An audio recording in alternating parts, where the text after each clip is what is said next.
Plan B ist kein Luxus mehr, es ist deine Lebensversicherung. Und wenn du noch keinen hast, dann bist du ziemlich spät dran. In diesem Video werden wir das Ganze einmal runterbrechen. Was ist ein Plan B wirklich jenseits von Instagram-Auswandererträumen? Warum wird er gerade jetzt strategisch für dich immer wichtiger? Und wie startest du jetzt mit einem Plan B, wenn du bisher noch nichts vorbereitet hast? Wenn dich das interessiert, wenn dich diese Themen nachts nicht schlafen lassen, dann bleib jetzt dran, dann ist dieses Video genau für dich. Noch ein kurzer Hinweis in eigener Sache, wenn auch du dich mit einem Plan B konkret auseinandersetzen willst, dann lade ich dich herzlich zu unserem Plan B Schweizer Taschenmesser-Seminar in Zürich ein. Dort werden wir dir die 7 Komponenten eines Plan B im Detail vorstellen mit detaillierten Präsentationen. Du wirst nicht nur Experten wie Daniel und mich kennenlernen, sondern auch viele Gleichgesinnte, die genauso denken wie du, die gleichen Anliegen haben, die gleichen Sorgen haben, die gleichen Wünsche haben. 2 intensive Tage rund um einen Plan B. Mit dabei ist auch wieder der Herr General außer Diensten Erich Warth, lange Sicherheitsberater von Kanzlerin Angela Merkel. Wenn du einen Plan B etablieren willst, gerade in der heutigen Zeit, dann ist natürlich entscheidend, dass du geopolitische Überlegungen mit dorthin einfließen lässt, damit du weißt, welche Länder für dich sicher sind und welche nicht. Und du musst natürlich wissen, was so geopolitisch hinter den Kulissen abläuft. Genau deswegen ist General Warth bei uns.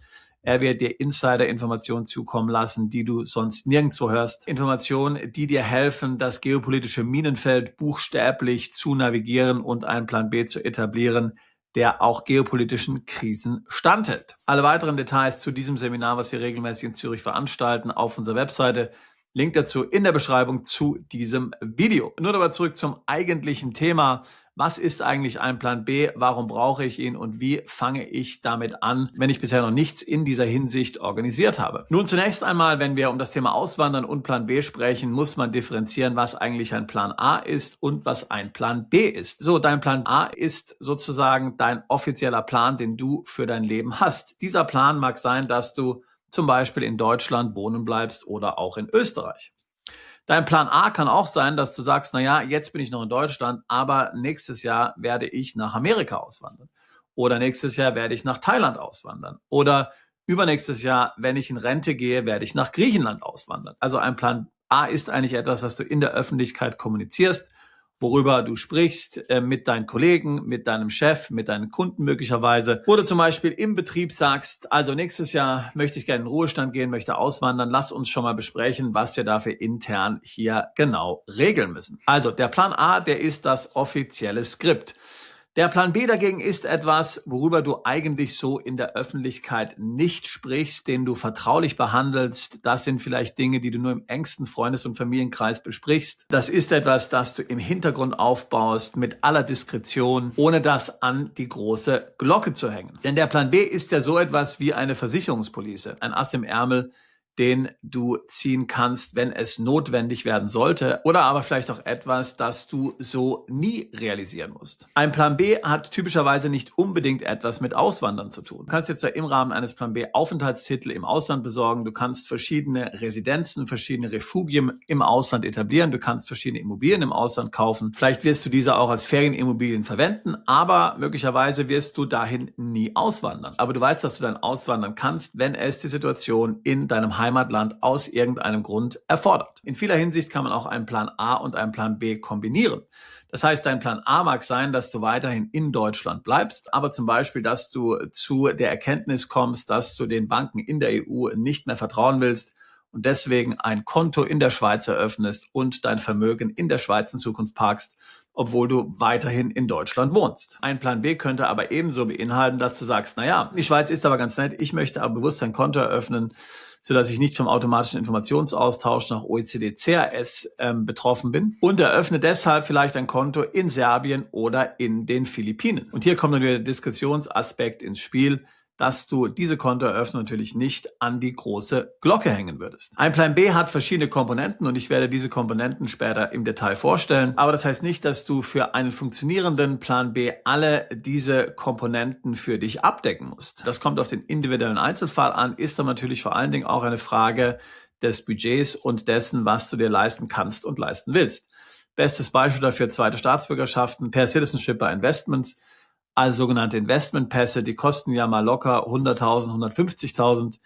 Wenn du das nicht hast oder das nicht investieren willst, dann heißt das natürlich nicht, dass du deswegen keinen Plan B etablieren kannst. Dann machst du halt einen Plan B, ohne diese konkrete Plan B-Komponente mit zu berücksichtigen. Bevor ich auf die einzelnen Komponenten eines Plan B eingehe, und das sind übrigens natürlich auch genau die Komponenten, die wir dann bei unserem Seminar in Zürich im Detail vorstellen wollen, will ich nochmal darauf eingehen, warum man überhaupt einen Plan B etabliert, was ist die Motivation dafür, vor was will man sich eigentlich schützen und warum wird ein Plan B immer wichtiger. Und hier ist natürlich vor allen Dingen auch deine Vermögenssituation zu berücksichtigen. Grundsätzlich kann man sagen, dass für Millionäre ein Plan B natürlich sehr viel wichtiger ist, weil sie überproportional davon betroffen wären, wenn sie keinen Plan B haben und es sollte wirklich zu einer Situation kommen, wo du und dein Vermögen dann gefährdet sind. Ja, und was sind nun solche Situationen? Es genügt, dass du dafür in die Zeitung schaust, wobei heutzutage liest ja niemand mehr Zeitung. Es genügt also heute, wenn du Spiegel Online aufmachst und dann wirst du schon sehr schnell feststellen,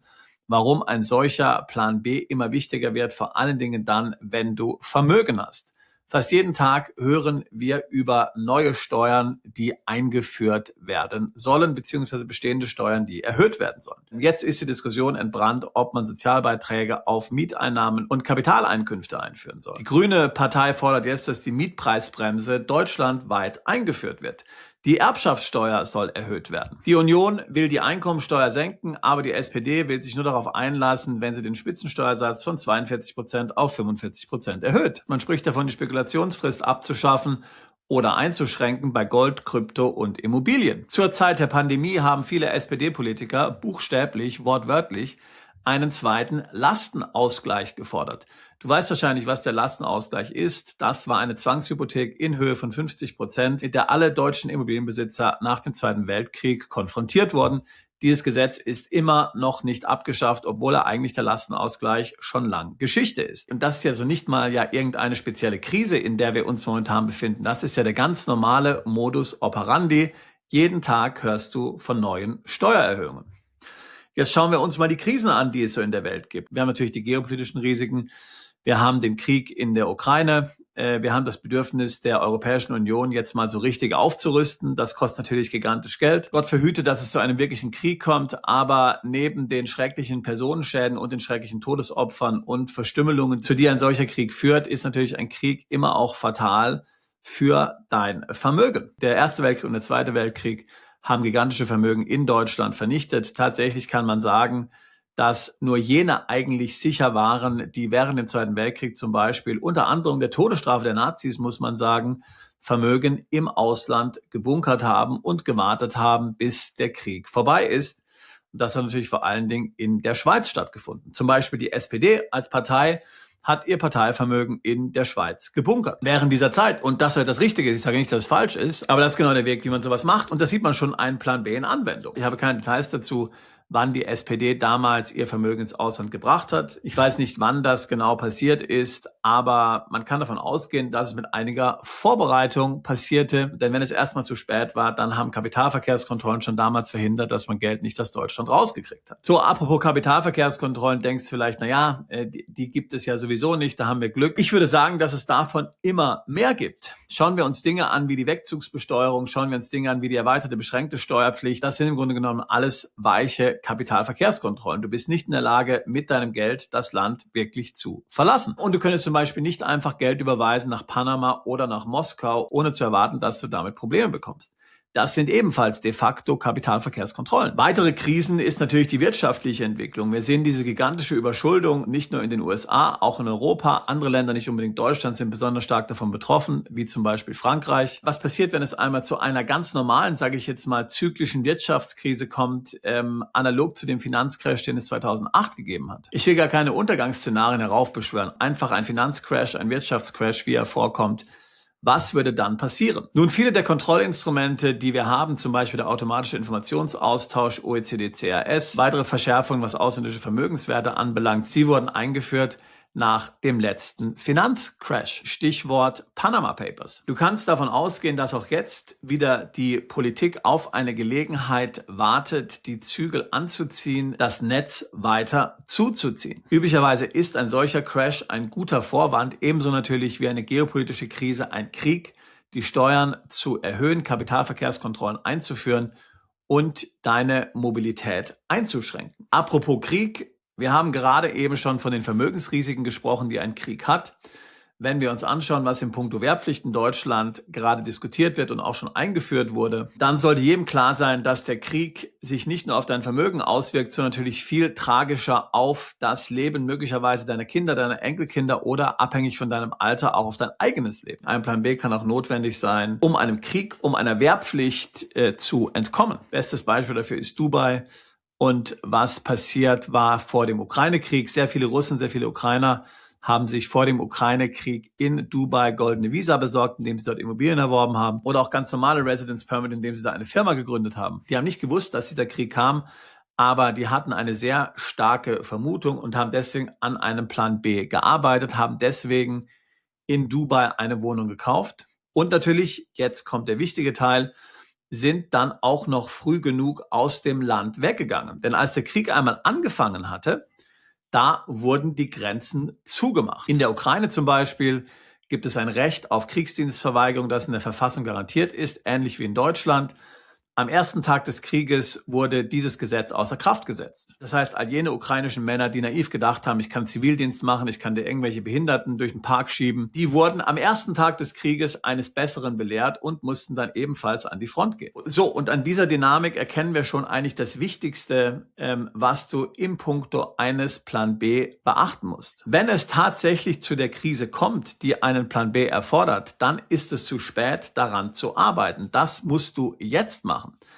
Wenn die Dinge, die ich gerade eben genannt habe, das heißt geopolitische Krisen, zunehmend steigende Steuern, die EU, die zunehmend ein Überwachungsstaat wird, mögliche Finanzkrisen in der Zukunft, wenn das Dinge sind, die dich jetzt beunruhigen, wenn das Dinge sind, die in Zukunft noch zu einem größeren, zu einem akuten Problem für dich werden können, dann musst du jetzt handeln, um in Zukunft bereit zu sein. Denn eins ist ja klar, und ich habe es vorhin schon gesagt, das Netz zieht sich immer weiter zu, es wird immer schlimmer, es eskaliert immer weiter. Die Überwachung nimmt weiter zu. Denken wir nur mal über die Maßnahme nach, die die EU bereits entschieden hat. Stichwort digitaler Euro oder auch zum Beispiel die digitale ID. Diese sind vielleicht als Einzelmaßnahmen jetzt gar nicht so wichtig und das ist natürlich das Problem. Wir sehen oftmals den Wald vor lauter Bäumen nicht. Aber in Kombination mit all den anderen Maßnahmen, die ja die EU eingeführt hat oder einführen möchte, denken wir nur an die AMLA-Superbehörde, denken wir an den automatischen Informationsaustausch, denken wir an das zentrale europäische Kontenregister. Man hat ja auch mal von einem Vermögensregister gesprochen. Also all diese Dinge in Kombination bilden eigentlich dann das perfekte Überwachungssystem. Und wenn es dann auch noch zu einem Finanzcrash kommt, dann kannst du sehr schnell sehen, dass wir sehr schnell, sehr stark eingegrenzt werden in unserer Mobilität. Und für viele ist ja da während der Corona-Zeit wirklich der Groschen gefallen.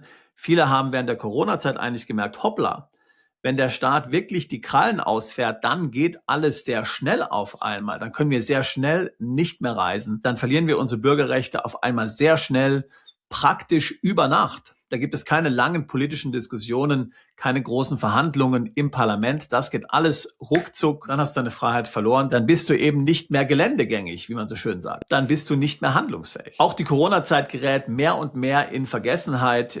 Und viele Leute sagen, naja, vielleicht war es ja doch eigentlich gar nicht so schlimm. Und das ist eben auch das Charakteristische. Wir Menschen blenden leicht negative Informationen aus. Wir wollen uns auf das Positive konzentrieren. Wir leben gern in einer Blase. Und wenn es da wirklich knallt, dann können die meisten der Katastrophe gar nicht mehr entkommen. Sei es nun finanziell oder sei es militärisch oder sei es in puncto eingeschränkter Freiheit. Und auch das haben wir wieder in der Ukraine gesehen und natürlich auch im Zweiten Weltkrieg. Wer zu spät gehandelt hat, der hat kein Vermögen mehr aus Deutschland rausgekriegt. Wer im Ukraine-Krieg zu spät gehandelt hat, der konnte dann die Ukraine als Ukrainer nicht mehr verlassen. Der war dann letztlich dort, zumindest als Mann, der wurde dort letztlich dann als Mann festgehalten und wurde an die Front geschickt. Aber das Problem ist ja nicht nur, dass ein Staat dich dann am Gehen hindert. Das Problem ist ja auch, dass all die Länder, in die du möglicherweise gehen willst, in denen du möglicherweise einen Plan B etablieren willst, zu diesem Zeitpunkt dann ja komplett überrannt werden. Und wir sehen das ja regelmäßig. Wir sehen das zum Beispiel bei den Zweitpässen. Da gab es einen richtigen Run auf diese Zweitpässe und dann hat der Antrag nicht mehr 4 Monate gedauert, sondern auf einmal 8 Monate, 12 Monate oder sogar noch länger. Oder wir sehen es bei den Banken, zum Beispiel bei den Banken in der Schweiz oder in Singapur, die regelmäßig ihre Mindesteinlagen erhöhen, weil sie sagen, wir haben so einen Andrang von Kundschaft, von neuen Kunden.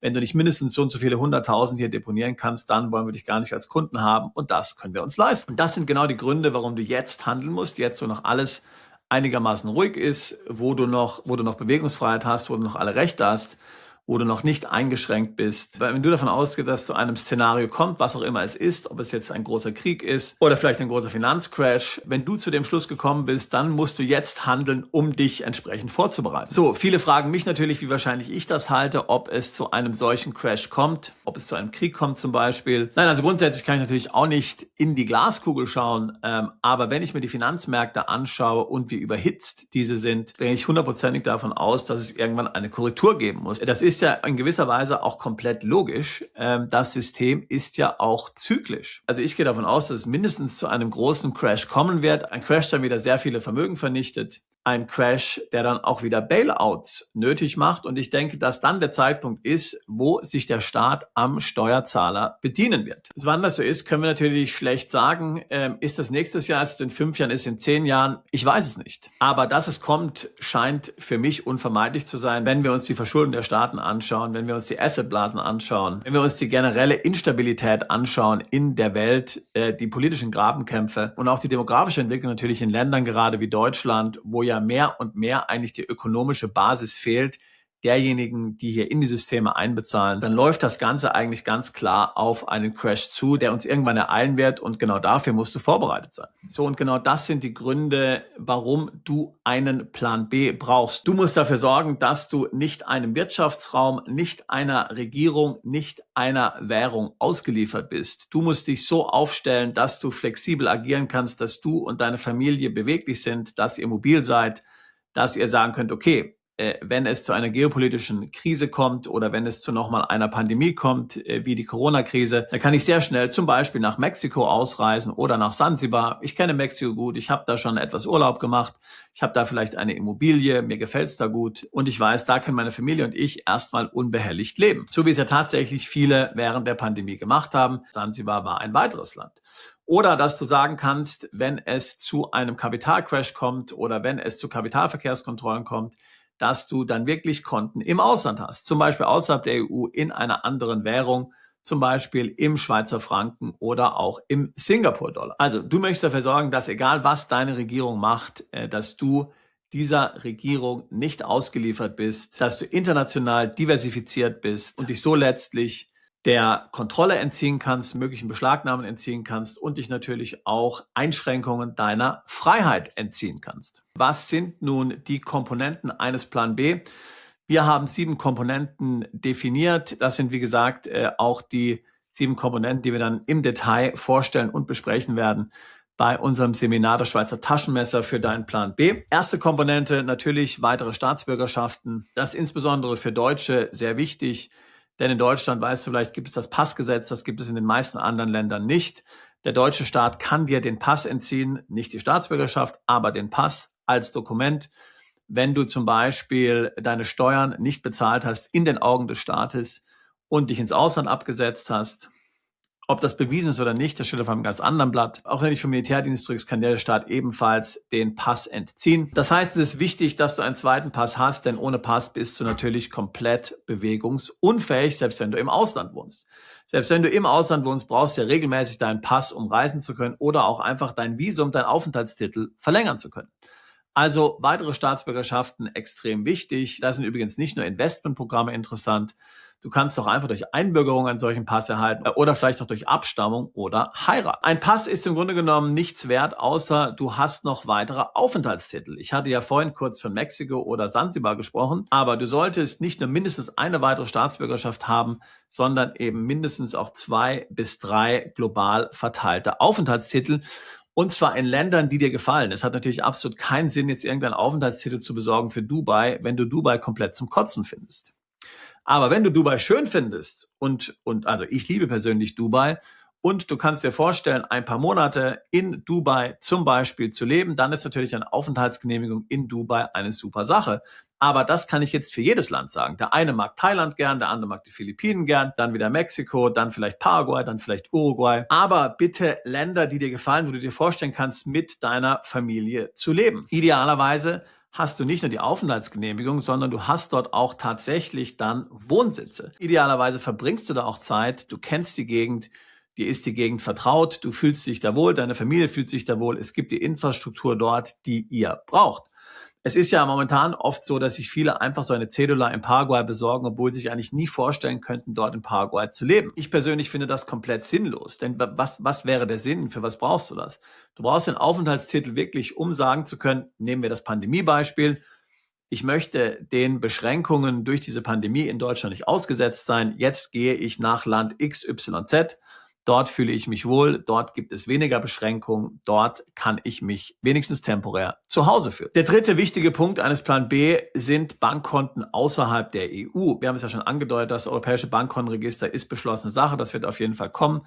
Dann hat jede EU-Ermittlungsbehörde Zugriff auf dein Konto in der EU, jedes Konto in der EU mit Transaktionsdaten der letzten 5 Jahre. Wir wissen es zum Beispiel aus Konzeptionen für die Reichensteuer auf EU-Ebene, dass diese Datenaustauschmechanismen dafür genutzt werden sollen, dich zu besteuern.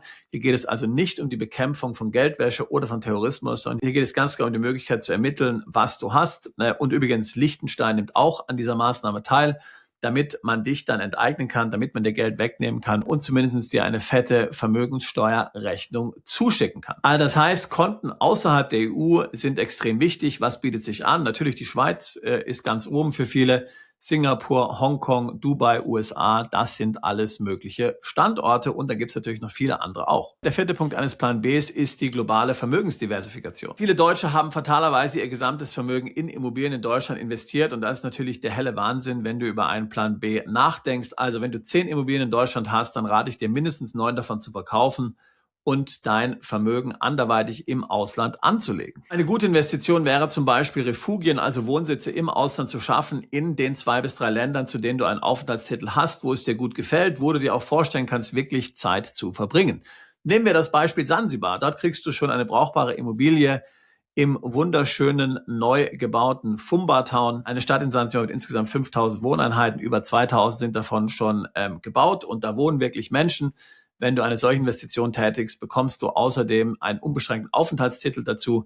Wir unternehmen viele Reisen nach Fumba Town. Wir haben da schon viele Mandanten hingebracht. Etliche haben dort auch Immobilien erworben und einen entsprechenden Aufenthaltstitel erhalten. Schau dir gerne die Info hier auf unserem Kanal an dazu. Das ist ein ganz konkretes Beispiel dessen, wie man einen solchen Plan B konkret in die Tat umsetzen kann. Aber selbst wenn du nicht in Immobilien investieren willst, investiere vielleicht in Geschäftsideen im Ausland. Wir haben zum Beispiel einen Mandanten, der hat eine Blaubeerfarm in Chile gekauft, beziehungsweise hat sich an einer beteiligt. Ein anderer Mandant hat sich an einem Restaurant in Miami beteiligt. Wieder ein anderer hat in innovative Bergbauunternehmen in Australien investiert. So. Es müssen aber natürlich keine Geschäftsideen sein. Es kann auch der Aktienmarkt sein, es können Edelmetalle sein, was auch immer. Aber diversifiziere dein Vermögen international. Schau, dass du nicht deine ganzen Edelmetalle an einem Ort hast. Lagere Edelmetalle an verschiedenen Standorten, zum Beispiel in Singapur oder Dubai. Die 5. Komponente eines Plan B nennen wir Auswandern Light. Wenn du Deutscher bist, dann macht es möglicherweise Sinn, auch wenn du nicht wirklich auswandern willst, zumindest mal nach Österreich oder in die Schweiz auszuwandern. Beide Länder haben gewisse steuerliche Vorteile, die Schweiz natürlich noch mehr als Österreich. Das heißt, auch wenn du gegen Auswandern bist, könnte es sinnvoll sein, dich schon in Richtung Österreich oder der Schweiz zu bewegen. Dann bist du schon mal aus dem deutschen System draußen. Du weißt ja, wie gesagt, du weißt, als Deutscher bist du potenziell noch 10 Jahre nach dem Wegzug aus Deutschland dort steuerpflichtig. Da will man natürlich raus sein. Das heißt, selbst wenn du in die Schweiz umziehst oder nach Österreich, fängt diese Uhr schon mal an zu ticken. Maßnahme 6 sind internationale Unternehmensstrukturen, also Unternehmen im Ausland zu etablieren. Dazu würde ich jetzt auch Stiftungen zählen. Das gehört bei jedem Plan B dazu. Zumindestens, dass man eruiert, ob das für einen in Frage kommen sollte. Das könnte eine vermögensverwaltende Holdinggesellschaft sein. Wie gesagt, das können Stiftungen sein.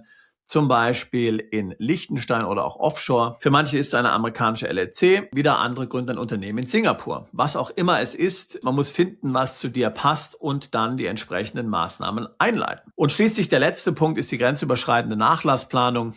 Für viele vermögende Familien ist die Erbschaftssteuer so ziemlich das schlimmste Thema, was es gibt. Die können mit der Einkommensteuer leben, aber die Erbschaftssteuer ist gerade bei vermögenden Familien absolut verhasst. Aber weil im Grunde genommen die Erbschaftssteuer und die Schenkungssteuer so kompliziert ist, weil wahrscheinlich mehrere Generationen dann sich ins Ausland bewegen müssen, deswegen muss man sehr früh damit beginnen, das Ganze zu planen. Und auch wenn du eine Stiftung gründen willst, musst du auch dann natürlich überlegen, wie du das Geld steuerfrei in die Stiftung reinbekommst, ohne Schenkungssteuer. Das geht über ein Darlehen zum Beispiel am einfachsten. Also, das sind die 7 Komponenten eines Plan B. Wie gesagt, im Detail besprechen wir das auch natürlich noch bei unserem Plan B Schweizer Taschenmesser-Seminar in Zürich. Aber im Grunde genommen musst du dir zu jedem dieser Punkte Gedanken machen. Das heißt nicht, dass du jeden dieser Punkte umsetzen musst. Ein Plan B kann auch nur aus einer dieser Maßnahmen bestehen, aber zumindest solltest du alle Punkte mental bei dir durchchecken und dann abhaken und sagen, okay, zweite Staatsbürgerschaft, habe ich drüber nachgedacht, brauche ich nicht, will ich nicht, aber mache ich Haken dran, aber habe ich schon mal drüber nachgedacht.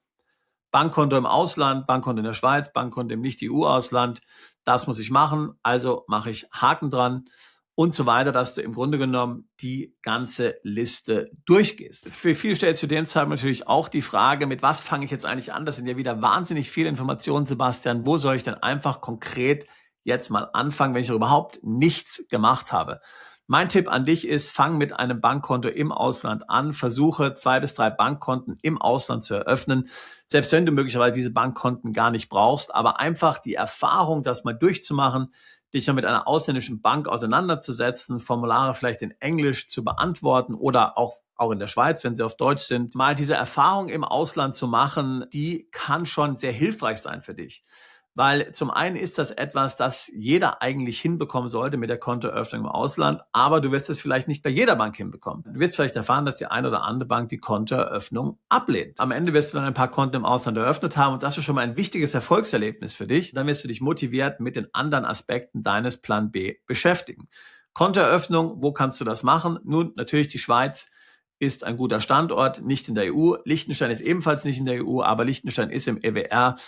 EWR heißt im Grunde genommen EU-Gesetze ohne EU-Mitspracherecht. Auch liechtensteinische Konten sind von Kontopfändungen betroffen, wenn die Bank pleite gehen sollte. Klar, das wird relativ unwahrscheinlich sein bei den Liechtensteiner Banken, aber was in Deutschland gibt mit dem SAG-Gesetz, das gibt es zum Beispiel in Liechtenstein genauso. Aber auch zum Beispiel Singapur ist eine Alternative oder die britischen Banken auf den Kanalinseln sind ebenso eine Alternative.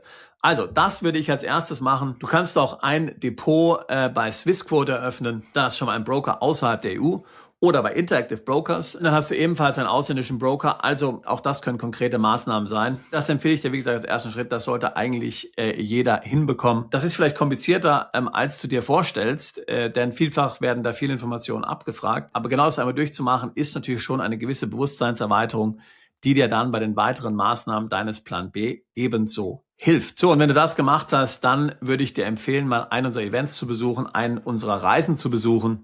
Kannst du natürlich gerne auch schon davor machen. Aber sobald du die Konten hast, meiner Meinung nach, ist das Wichtigste danach die Community. Und was du bei unseren Events und bei unseren Seminaren und bei unseren Reisen, was du da besonders dazu bekommst, sozusagen als Bonus, das ist eben die Community. Nicht nur lernst du dort vor Ort spannende Leute kennen, gleichgesinnte Leute kennen, mit denen du dich auf einmal auf einer Ebene unterhalten kannst und es wird dir wie Schuppen vor den Augen fallen, wenn du denkst, oh mein Gott, das ist ja wahnsinnig. Zu Hause habe ich niemanden, mit dem ich über diese Themen sprechen kann und hier habe ich auf einmal 10, 20, 30 Leute, die alle genauso denken wie ich, die alle auch wirtschaftlich erfolgreich sind und wir alle teilen die gleichen Sorgen, die gleichen Bedenken und die gleichen Ziele. Du hast aber natürlich dadurch dann auch gleichzeitig Zugang zu unserem New Horizons Club. Da bekommst du ja eine einjährige Mitgliedschaft dann bei den meisten Seminaren und Reisen geschenkt. Das ist dann schon eine sehr viel größere Community und die weiteren Maßnahmen eines Plan Bs lassen sich im Grunde genommen dann viel einfacher bearbeiten und angehen, wenn du den Support einer wirklichen Community hast. Das heißt von Leuten, die das alles schon gemacht haben, die dir Tipps geben können, die dir sagen können, okay, mach als nächstes das, dieses Land ist interessant, diese Aufenthaltsbewilligung ist möglich. Und natürlich, mein Team und ich, wir sind natürlich auch dann in dieser Community aktiv. Also das wäre mein Vorschlag an dich, wenn du jetzt noch keinen Plan B hast, das entsprechend umzusetzen. Befass dich erst mit dem Thema Bankkonten und dann nimm als nächste Maßnahme bei einem unserer Events, Reisen oder Seminaren teil. Details dazu in der Beschreibung zu diesem Video. Also, in diesem Sinne hoffe ich nun, dass du weißt, was ein Plan B ist und wie ein solcher Plan B genau funktioniert, was du dabei berücksichtigen musst. Wie gesagt, komm zu unserem Seminar Schweizer Taschenmesser für deinen Plan B. Da besprechen wir das Ganze noch in viel größerer Detailschärfe. Alle weiteren Informationen dazu auf unserer Webseite, Link in der Beschreibung dieses Videos. Wenn auch du dich mit dem Thema Plan B oder Auswandern beschäftigst, können wir natürlich auch gerne ein Beratungsgespräch führen. Link dazu ebenfalls in der Beschreibung dieses Videos. Ich bin vor 25 Jahren aus Deutschland weg. Ich habe vor 25 Jahren die EU verlassen. Ich habe nicht nur einen Plan B umgesetzt, ich habe gleich die Auswanderung zum Plan A gemacht. Ich habe es nie bereut und ich denke, du wirst es auch nicht tun. Seit 20 Jahren helfen wir Mandanten dabei, sich steueroptimiert im Ausland aufzustellen. Wir helfen ihnen, einen Plan B zu etablieren und umzusetzen. Wir helfen mit ausländischen Konten, wir helfen mit ausländischen Staatsbürgerschaften und Aufenthaltsbewilligungen. Und ich würde mich freuen, auch dich alsbald zu unserer Mandantschaft zählen zu können. Bist du Unternehmer, Freiberufler oder Investor? Zieht es dich schon lange ins Ausland? Mach heute den ersten konkreten Schritt in eine Zukunft mit mehr Geld und mehr Freiheit. Buche ein Beratungsgespräch mit Sebastian und seinen Kollegen. Unsere Kanzlei unterstützt Mandanten wie dich dabei, deine Steuerlast legal zu reduzieren, Vermögen aufzubauen und zu schützen und deine persönliche Freiheit zu maximieren.